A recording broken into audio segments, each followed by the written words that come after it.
Hey everyone, welcome to a new video. In today's video, we're going to be talking about the structure of Teepublic's tagging. So essentially, all about Teepublic's tagging, a beginner's guide, if you will, to Teepublic tagging.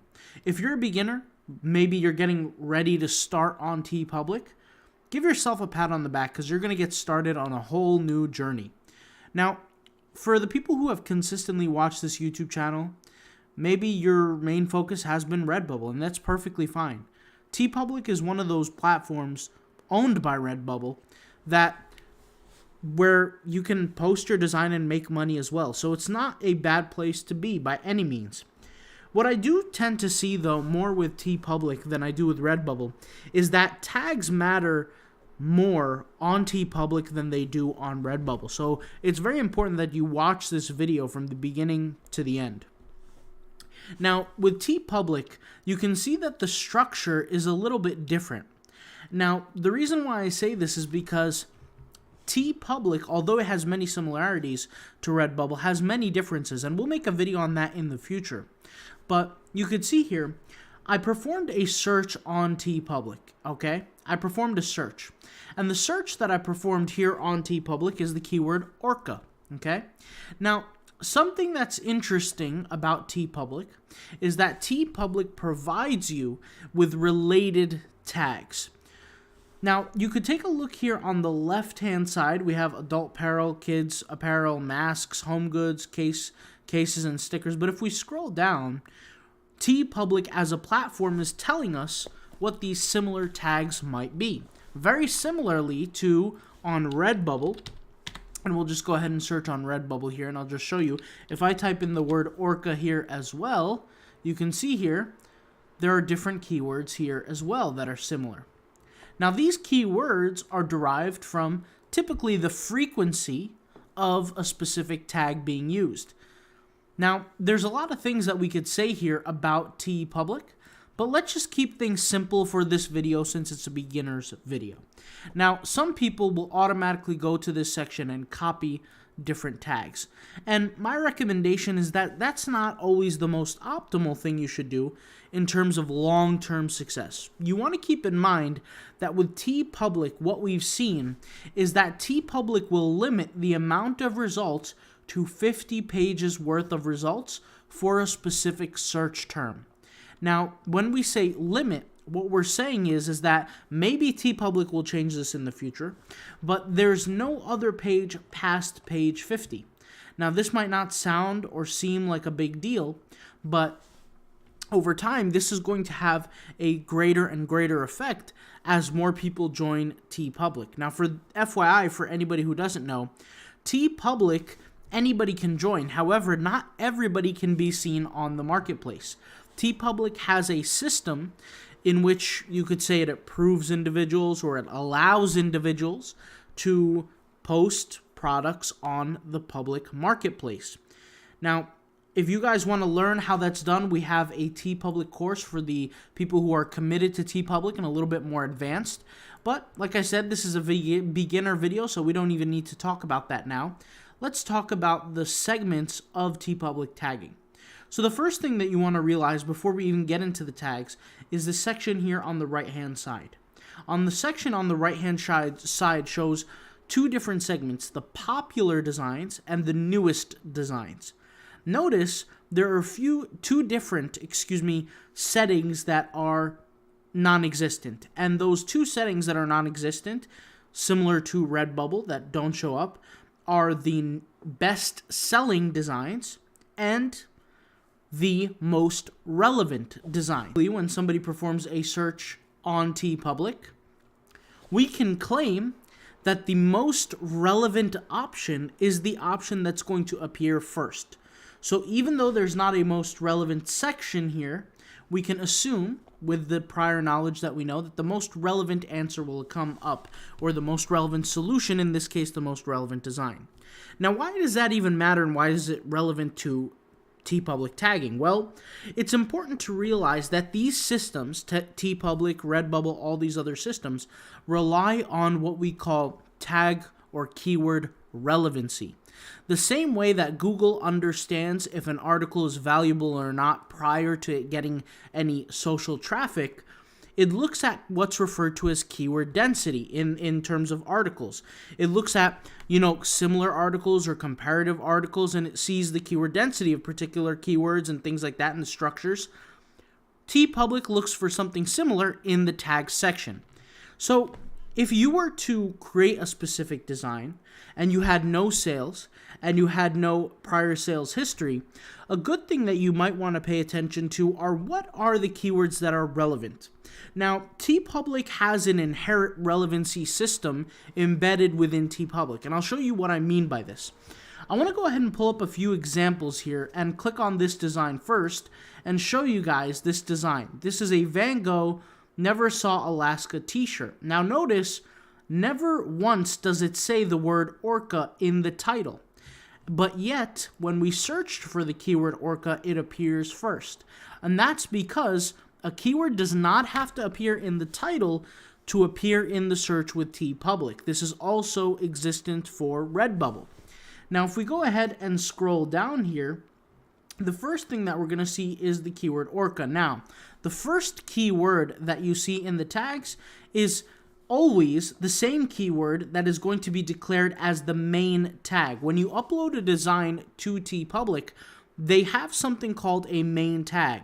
And this main tag is going to be the first tag that is going to be the main definer of your Teepublic designs. Now, in the course, in the Teepublic course, once again, this is for more advanced individuals, but we have a specific setup as to how we set up this main tag as comparatively to the other tags.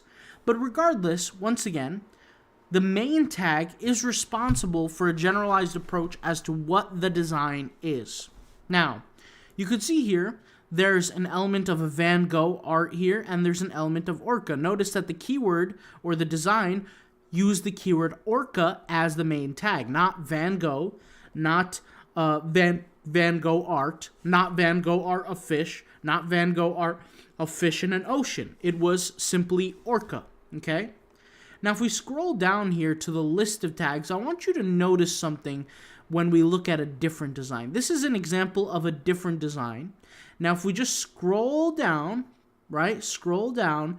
I want you to look at these tags, and I want you to look at these tags and tell me if you see any difference. And the difference should be relatively obvious. Take a look and see if you can spot the difference. If you can't see the difference, I'll tell you what the difference is right now. If you're still looking, just simply pause the screen before you figure out the answer. And what the difference is, and I'm going to tell you right now, is that the keyword orca for the design, the design Van Gogh Never Saw Alaska has every single keyword or tag highlighted in blue or in the color blue. But oppositely, if we look here on this side, these tags here are not highlighted in blue. Some of them are highlighted in blue, but some of them are also gray. Now, there's many reasons why this happened, and we actually talk about this in the Teepublic course, but really what this is, as a summary, make it a long story short, that these tags in Teepublic's eyes are not nominated, are not allowed, and are not chosen by Teepublic to be allowed on this product. Now, there's varying reasons why this exists, and there's varying reasons why this happens, but if you ask Teepublic, their best answer is saying that they feel that those tags shouldn't apply to your design. Like I said, we go deeper into why this is. However, as a goal, as a seller or a tagger on Teepublic, your main goal should have as much of these blue keywords as possible, right? Not the gray ones. And I'll tell you what the difference is and why this is. If we go to a design here, on any of these blue keywords, they are clickable. And if we click on any of one of these, so if we click open in a new link, any one of these designs, the Van Gogh art of the orca here will pop up somewhere, whether it be on page 1, whether it be on page 2, page 20, it doesn't matter if it's eventually going to pop up. In this case, you could see it didn't pop up on page 1, but it will pop up once again somewhere, and this is a guarantee. However, for this design, when we scroll down and we try to click on these grayed out keywords, they're not clickable. And really what that means is that Teepublic is basically telling you as a business, you cannot rank for these keywords. We choose to not let you rank. Now, there's a bunch of different strategies and things that you could do to improve the amount of blue keywords over gray keywords. But typically what we tend to see is that beginners, because of their erratic strategy, meaning it's not really succinct, it's not really controlled when it comes down to tagging and creating designs, that their designs are really all over the place and they have more gray ones than blue ones.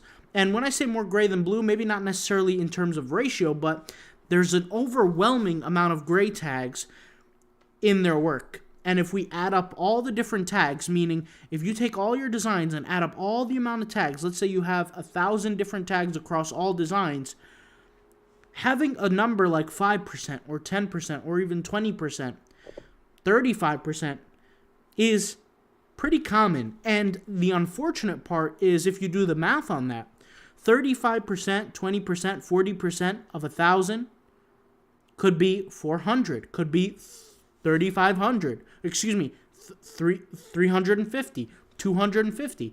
And really what that means is that the more designs that have these gray tags, the more you are hurting yourself long term and the more you're decreasing your potential traffic. And the traffic, not from Google, but from the Teepublic search engine. Now, some people might say, well, why does the Teepublic search engine actually matter? Well, let's go ahead and take a look at the numbers. Let's go to similarweb.com. Similarweb.com is a great website to take a look at how large particular websites are. And if the website is large enough, just like Teepublic, we'll actually get to see some public data around this website. So we can go here to teepublic.com, just click on teepublic.com, and we'll get to see how much traffic it receives. Last month alone, let's see, or maybe not last month, but July, it received 8.2 million visits to the site, which is a very significant amount. And 8.2 million people are your potential customers. Now, of course, you're not going to get purchases from every single person, but you want to take your piece of the pie as much as possible. And the worst thing that you could do over a long period of time is consistently work on tagging, work on creating designs, and at the end of the day, you have a large chunk of your tags not being seen by consumers. And remember, if your designs or your tags are not blue and they are not clickable, then your designs as a whole are not being seen by the right customers. Because at the end of the day, consumers are searching for certain keywords. You're not popping up. And that's what's going to cause you to not make any income. Now, here's the thing. This only applies if you are approved. Now, here's the thing. This is only if you are approved into the Teepublic marketplace. Now, the reason why I use the keyword approved with little quotes around it is because Teepublic doesn't actually approve you, quote unquote. There's nowhere where you could just on the your back end of Teepublic click a button and ask the Teepublic support team to review your products and get you approved in the marketplace. It doesn't really work that way. So the first step before you do anything on Teepublic is you have to make sure you get approved. When I got approved on multiple of my stores, I had a specific method that, once again, I shared in the course. I'm not going to share it here, but that's the first step. Before you create any designs, that's the first step, assuming that you don't have a fan base, okay? Now, to be clear, having a fan base is a valid approach with Teepublic. If you already have a fan base, and for some reason you're not approved in the marketplace, then what you need to do is you need to promote your work to your fan base, and you can get sales that way.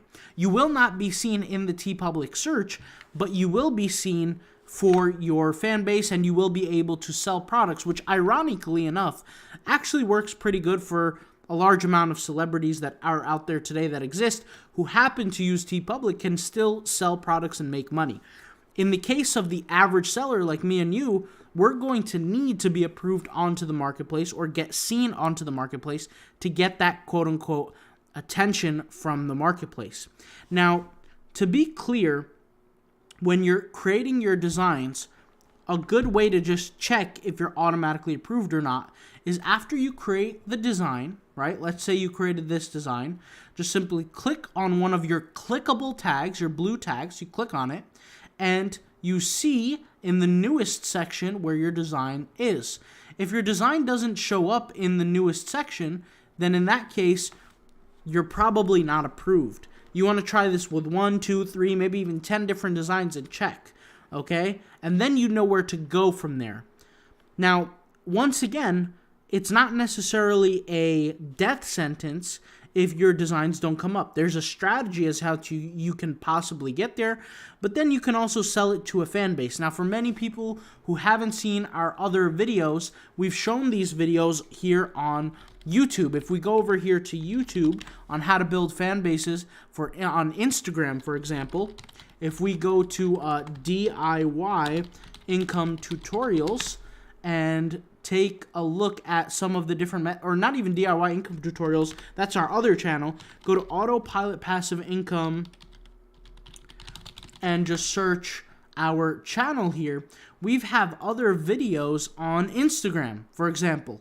We've shown how to develop and how to generate sales with Instagram. If you see this video right here, we use a tool from a company called Bots and Apps. So I'll just pull that up, botsandapps.gumroad.com, and we use their follow, their comment tool, and other tools to help gain us attention in Instagram. And we do this on Instagram to develop a fan base and create sales. This is just another example out of many different examples, okay? So there are many things that you want to do when it comes down to print on demand. Whether it's getting approved in a marketplace, learning about tags, learning about how to title your products properly, or learning how to perform, good quality looking designs, all of these things matter when it comes down to print on demand. And every single one of these things are just one piece of the puzzle. The more pieces you can string along together, the more successful your business is going to become over a long period of time. What I recommend everybody is not to stress too much over one platform, okay? Don't stress way too much. There's a lot of things you can do on many different platforms that will help you become successful over a longer period of time. And my biggest thing and my biggest piece of advice over all of this is before you even dive deep into print on demand, ask yourself, what is your end goal? And my end goal before I got into print on demand was I want to work all of the year of 2022 very seriously on print on demand in my personal life, building up my stores so that when 2022 is over, I can delegate all the work to virtual assistants and they'll take care of everything for me. After they take care of everything for me, the income will generate the same way I was generating my own, and life will be good and life will go on. And that's kind of my goal, and we're working on that here as 2022 is slowly coming to an end. Now, once again, everybody's goal is different. Maybe your goal is a number goal to make X amount of dollars a month, $500 a month, $200 a month, $5,000 a month. Everybody's a little bit different. If you're in that case and you have a number goal, feel free to check out our other YouTube channel, the DIY Income Tutorials channel, because I do review shops there. So, DIY Income Tutorials channel. Let's go ahead and take a look. This channel right here, we've done some reviews. I know I haven't uploaded a video in 8 days, but we've done some Redbubble reviews that some have extended upwards of past a half hour, 40 minutes, going really, really in depth with particular stores. If you want to see those videos, go ahead and check out this channel. It may help you, all right? I'll talk to you guys later. Thank you guys for watching. If you want to take Teepublic to the next level, check out our Teepublic course. More importantly, watch the video about the course so that you know what you're expecting when you get access to it. All right, I'll talk to you guys later. Thank you guys for watching. All links will be in the description. Peace out. Bye.